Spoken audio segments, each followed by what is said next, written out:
মানুষগুলো পাগলের মতো দৌড়াবে। কেউ থাকবে টয়লেটে, কেউ হসপিটালে, কেউ মাজারে, কেউ বাজারে, যে যেখানে থাক শুরু হয়ে যাবে কিয়ামতের এই ভয়াবহ দৃশ্য। দুধের বাচ্চাকে রেখে দিয়ে মা দৌড়ে পালাবে।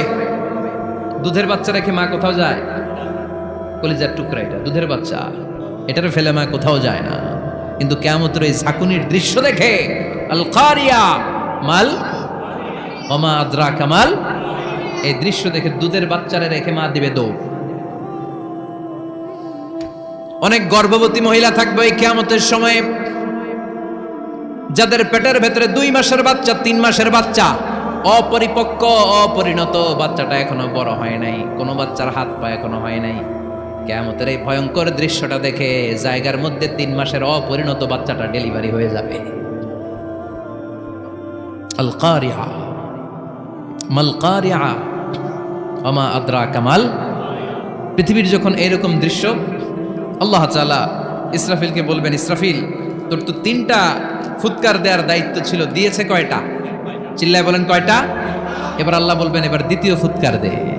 কয় নাম্বার ফু দিবে? ওই ফু দেওয়ার সাথে সাথে ইসরাফিল প্রথম ফুৎকার দিয়ে জায়গা মতো এরকমই দাঁড়ায় থাকবে। আবার যখন গ্রিন সিগন্যাল পাবে মুহূর্তের মধ্যে আরেকটা ফু দিয়ে দিবে। ফু দেওয়ার সাথে সাথে পৃথিবীর সব মানুষগুলো মরে শেষ। কেউ থাকবে? থাকতে পারবো আমরা? থাকার জন্য আসছি। একদিন মাটির ভেতরে হবে ঘরে মন আমার, কেন বান্ধ দালান ঘর, প্রাণ পাখি উড়ে যাবে পিঞ্জর ছেড়ে, ধরা ধামে সবই রবে তুমি যাবে চলে, বন্ধু বান্ধব যত মাতা পিতা দ্বারা সুত সবই হবে তোমার পরে মন আমার, কেন বান্ধ দালান ঘর, একদিন মাটির ভেতরে হবে ঘরে মন আমার, কেন বান্ধ দালান ঘর। ঠিক কিনা? এই গানের কথামালাটা খুব সুন্দর না? আখিরাতের রিমাইন্ডার আমাদেরকে দেয়। এই যে দুনিয়া দুনিয়া, টাকা পয়সা আরো লাগবে, আরো কামাবো, এটাতে আমার হবে না, আরো চাই আরো চাই। এই প্রতিযোগিতা, এই কম্পিটিশন, ওর 5 তলা আমার লাগবে 7 তলা, ওর আছে 20 লাখ আমার লাগবে 30 লাখ, প্রতিযোগিতা আছে না নাই? এগুলো আমাদেরকে পাগল বানিয়ে দিয়েছে, মোহাচ্ছন্ন করে ফেলেছে। পৃথিবীটা আসলে একটা মরিচিকা, ধোঁকা, লোভ লালসা, আজ আছে কাল নাই। 2 নম্বর ফুৎকার দেওয়ার সাথে সাথে পৃথিবীর সব শেষ। মালাকুল মাউত পৃথিবীর সব মানুষের রূহ কবজ করবে। আল্লাহ বলবেন, মালাকুল মাউত আখবিরনি মাইয়াবকা, আমাকে বল আর কে আছে। মালাকুল মাউত বলবে, পৃথিবীর সব মানুষের রূহ কবজ করে শেষ, কেউ নাই। মানুষবিহীন পৃথিবী, মানুষের কোলাহলে পৃথিবীটা মুখরিত থাকতো এতদিন। গোটা পৃথিবীব্যাপী মানুষের কোলাহল, ওই যে সাইয়েদনা আদম থেকে শুরু হয়েছে, আর থামে নাই। মানুষ আর মানুষ, মানুষ আর মানুষ, সব মানুষ শেষ। আল্লাহ আশরাফুল মাখলুকাত একটারও রাখি নাই, সব শেষ। শুধু আছে জিন জাতি। আল্লাহ বলবেন, যাও এবার জিন জাতি ধরো, জিনদের রূহ কবজ করো। মালাকুল মাউত কিন্তু জিনদের রূহ কবজ করে। ওমা খালাকতুল জিন্না ওয়াল ইনসা ইল্লা লিয়াবুদুন। জিন জাতি আর মানব জাতি, এই 2 জাতিকে আল্লাহ তাআলা তৈরি করেছে কার ইবাদতের জন্য। আমরা যেমনি নামাজ পড়ি, জিনেরাও নামাজ পড়ে। আমরা যেমনি রমাদানের রোজা রাখি, জিনেরাও রমাদানের ফরজ রোজা রাখতে হয়। আমরা যেমনি হজ করি, জিনেরাও হজ করে। আমরা যেমনি আরাফার দিনে কাঁদতে কাঁদতে আল্লাহর কাছে দোয়া করি, আল্লাহ লাব্বাইক করে, জিনেরাও পড়ে। আমরা দেখি না, এদের দেখা যায়?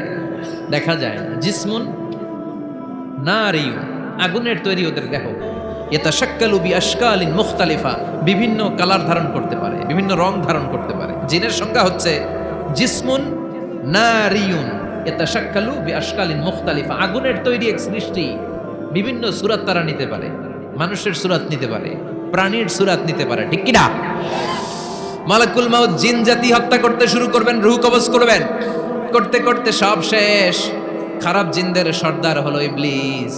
সব জিনদেরকে মারতে যত কষ্ট দেওয়া হয়েছে, সবচেয়ে বেশি কষ্ট দিয়ে ইবলিসের রূহ কবজ করে ফেলা হবে। ইবলিস আর নাই, মানুষও নাই, জিনও নাই, পশু পাখি কিচ্ছু নাই। আল্লাহ বলবেন, ইয়া মালাকুল মাউত, আখবিরনি মাইয়াবকা, অনেক দায়িত্ব পালন করেছিস তুই, মানুষ মারলি, জিন মারলি, মৎস্যকুল মারলি, পাখি মারলি, সব মারলি, এবার আর কে বেঁচে আছে বল? মালাকুল মউত বলবে আল্লাহ আর কেউ নাই, খালি ফেরেশতারা আছে। কারা আছে? মালাইকা। আল্লাহ বলবে যা এবার ফেরেশতাদের গোষ্ঠী শেষ কর। মালাকুল মউত একটার পর একটা ফেরেশতা রূহ কবজ করবে, একটার পর একটা করতে করতে সব ফেরেশতাদের সংজ্ঞা হচ্ছে জিসমুন নূরিয়ুন ইয়াতাশাক্কালু বিআশকালিন মুখতালিফা, আলোর তৈরি, নূরের তৈরি একটা দেহ, চাইলে বিভিন্ন সূরত ধারণ করতে পারে। জিন আর ফেরেশতার পার্থক্য বুঝেছেন? জিন কিসের তৈরি? আগুন, জিসমুন নারিয়ুন, আর ফেরেশতা হচ্ছে জিসমুন নূরিয়ুন, নূর দিয়ে তৈরি। একের পর এক ফেরেশতা সাবার করা হবে। এবার আল্লাহ বলবেন ইয়া মালাকাল মাউত আখবিরনি মাইয়াবকা, আর কে কে বেঁচে আছে বল। মালাকুল মউত বলবে মাবুদ কেউ নাই, মানুষ নাই, জিন নাই, ফেরেশতাও নাই, শুধু আমার তিনজন কলিগ বাকি। কয়জন? জোরে বলেন কয়জন? জিব্রাইল বাকি, ইসরাফিল বাকি, মিকাইল আর আমি আজরাইল। আল্লাহ বলবে মিকাইলের রূহ কবজ করে নিয়ে আয়। যে মিকাইল আমার আদেশে পৃথিবীতে বৃষ্টি ঝরাতো, আমার আদেশে ক্ষেত খামারে ফসলের ব্যবস্থা করে দিত, আমার আদেশে মানুষের রিজিকের হিসাব রাখতো, এই মিকাইলের রূহ কবজ করে নিয়ে আয়। এক নাম্বার কলিগ শেষ। কলিগ বুঝেন তো? সহকর্মী। কলিগ মানে কি? সহকর্মী।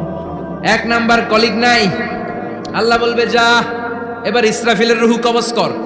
ইসরাফিল ফেরেশতা তখনও আল্লাহর আরশের দিকে ঠোঁটের মাঝখানে বিশাল সিংহটা নিয়ে তাকিয়ে আছে। ওই মুহূর্তে মালাকুল মাউত যে সালাম দিয়ে রূহটা কবজ করে ফেলবে। ইসরাফিলও নাই, ইসরাফিলও নাই। আল্লাহ বলবে যা দুনিয়ার সব নবীদের কাছে ওহী দিয়ে, কোরআন দিয়ে, ইনজিল দিয়ে, তাওরাত দিয়ে, জাবুর দিয়ে আমি যেই ফেরেশতাটারে পাঠাতাম, ওই রূহুল আমিন জিব্রাইলের রূহটাও কবজ করে নিয়ে আয়। জিব্রাইলের রূহ কবজ হয়ে যাবে। এবার তিনজন কলিগই শেষ। আছে কেউ? আছে? এবার আল্লাহ বলবে ইয়া মালাকাল মাউত, হে মৃত্যুর ফেরেশতা আখবিরনি মাইয়াবকা, মহাবিশ্বে আর কে কে আছে বল। আজরাইল বলবে কেউ নাই, মানুষ নাই, জিন নাই, ফেরেশতা নাই, আমার কলিগরাও নাই, আমি বড় একা। এখন আমি একা হয়ে গেছি। আল্লাহ আসি শুধু আমি, মালাকুল মাউত তোমার হুকুমের গোলাম, আর আনতাল হাইয়ুল কাইয়ুম তুমি শাশ্বত চিরঞ্জীব, তুমি তো মরবা না, আমি আছি। আল্লাহ ভাবছে উনিও থাকবে, উনি আর আল্লাহ থাকবে। আল্লাহ বলবে মালাকুল মাউত এবার তুই মর, এবার তুই মর। এই কথা শুনে মালাকুল মাউতের খিচুনি উঠে যাবে। আজীবন মারছে, আজকে মরবে। খিচুনি উঠে যাবে, জ্বর এসে যাবে, কাঁপুনি ছুটে যাবে, কাঁপতে থাকবে। আল্লাহ বলবেন কাঁপাকাঁপি করে লাভ নাই, মর। মালাকুল মাউত বলবে মাবুদ এইটা আবার কেমন কথা, সবাই রে আমি মারলাম, আমি মরুম কেন? আমি না মারছি, আমি না মেরেছি, আমি মরবো কেন? আল্লাহ বলবেন কথা নাই, মর। ও আল্লাহ আমি কেন মরব? আমি না দুনিয়ার সবাই রে মারলাম। আল্লাহ বলবেন কুল্লু নাফসিন যায়িকাতুল মাউত, পৃথিবীর প্রতিটা আত্মারে মৃত্যুর স্বাদ নিতে হবে রে মালাকুল মাউত, তুইও মরবি, মর। কাঁপতে কাঁপতে আল্লাহ বলবে জান্নাত আর জাহান্নামের মাঝ বরাবর যে দাঁড়া। মালাকুল মাউত দাঁড়াবে। এই দৃশ্য দেখার মতো তখন কেউ থাকবে না। থাকবে? কেউ নাই। মালাকুল মাউত কাঁপতে কাঁপতে আল্লাহ বলবেন কেঁপে লাভ নাই, কেঁদে লাভ নাই, মরতে তোকে হবে। Everyone has to take the test of death, সবাইকে মৃত্যুর স্বাদ আস্বাদন করতে হবে। মর, মরে যা, মুত ইয়া মালাকাল মাউত। আল্লাহ বলবেন ও মৃত্যুর ফেরেশতা মর, মুত ইয়া মালাকাল মাউত। বলার সাথে সাথে যে ফেরেশতার হাতে আমাদের সবার রূহ চলে গিয়েছিল, ওই ফেরেশতা চিৎকার মেরে জান্নাত এবং জাহান্নামের মাঝখানে বেহুশ হয়ে পড়ে যাবে। শেষ। মালাকুল মাউতের কিচ্ছা খতম, উনিও নাই। এবার ডানে বায়ে, সামনে পেছনে, উপরে নিচে কেউ আছে? একজন ছাড়া, তিনি কে? কুল্লু মান আলাইহা ফানি ওয়া ইয়াবকা ওয়াজহু রাব্বিকা যুল জালালি ওয়াল ইকরাম ফাবিআইয়ি আলাই রাব্বিকুমা তুকাযযিবান। এই জমিনে যারা আছে সব শেষ হয়ে যাবে, একজন ছাড়া, তিনি কে? আল্লাহ তখন হুঙ্কার দিয়ে একা একাই বলবেন, একা একাই বলবেন ইয়া আরদু আইনা আশজারুকা, ও পৃথিবী তোর বড় বড় গাছগুলো কোথায়? আপনাদের নিমসারে বট গাছ আছে? কোথায়? আছে বটগাছ? অনেক জায়গায় থাকে না বটগাছ বিশাল, ওইটাকে কেন্দ্র করে শিরকের আখড়া জমে ওঠে, ওখানে মোমবাতি লাগায়, লাল সালু দেয়, নাচানাচি করে, এরকম বটগাছের আখড়া আছে নাই? আল্লাহ বলবে ইয়া আরদু, হে পৃথিবী, আইনা আশজারুকি, তোর বড় বড় গাছগুলো আজকে কোথায়? ইয়া আরদু আইনা আনহারুকি, হে পৃথিবী, তোর বড় বড় নদীগুলো কই? পদ্মা নদী কই? মেঘনা নদী কই? ব্রহ্মপুত্র কই? গঙ্গা নদী কই? মিসিসিপি, মিসৌরি কই? আল্লাহ সেদিন বলবেন আইনা নাইল, নীল নদ আজকে কোথায়? আইনাল আনহার, নদীগুলো কোথায়? আইনাল কুসুর, প্রাসাদগুলো কই? রাজপ্রাসাদ, টাওয়ার কোথায়? আইনাল জাবাবেরা, অত্যাচারী শাসকগুলো আজকে কোথায়? যারা ক্ষমতার চেয়ার পেলে আর নামতে চায় না, এই ডাকাতগুলো আজকে কোথায়? আল্লাহ বলবে আইনাল জাবাবেরা, ফেরাউন কোথায়? নমরুদ কোথায়? আবু জাহেলের গোষ্ঠী কোথায়? ফেরাউনের চাচাতো ভাইরা কোথায়? নমরুদের চাচাতো ভাইরা কোথায়? কোথায়? যারা ক্ষমতার দাপট দেখিয়েছে, কোনো আওয়াজ আছে? কথা বলেন। আল্লাহ বলবেন লিমানিল মুলকুল ইয়াউমা লিল্লাহিল ওয়াহিদিল কাহ্হার, লিমানিল মুলকুল ইয়াউম, আজকে ক্ষমতা কার? একটা চিৎকার দিয়ে উত্তর দেন, সেদিন ক্ষমতা কার? Who belongs the kingdom today? আল্লাহ বলবেন আজকে ক্ষমতা কার? ক্ষমতা শুধু একজনের, চিল্লায় বলেন তিনি কে? আল কারিআ, মাল ওয়া মা আদরাকা মাল